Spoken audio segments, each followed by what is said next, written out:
The application status not working error in the SafeLink app prevents users from seeing updates on their eligibility, service activation, or other account-related processes. This issue commonly arises from three main factors. First, portal errors include login failures or server-side issues on the SafeLink website at safelink.com. Second, cache buildup occurs when temporary data stored by the app becomes corrupted or outdated, leading to display problems. Third, contact challenges refer to delays in receiving assistance from SafeLink support via phone, chat, or email. To initially troubleshoot, ensure you have a stable internet connection and that the SafeLink app is updated to the latest version.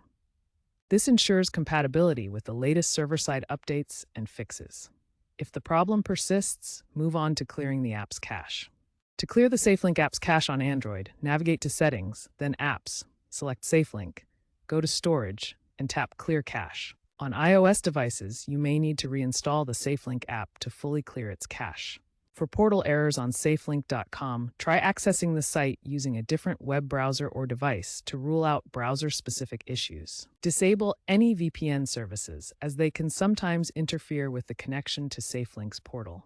If errors persist, they may be due to bi-weekly server maintenance on SafeLink's systems. If the issue remains unresolved, contact SafeLink support using the toll-free number 1-800-723-3546 or through in-app chat. When contacting support, provide detailed information about your device, including OS version and model, along with the specific error you're experiencing. Response times typically average 24 to 48 hours, but in-app chat offers real-time support during business hours.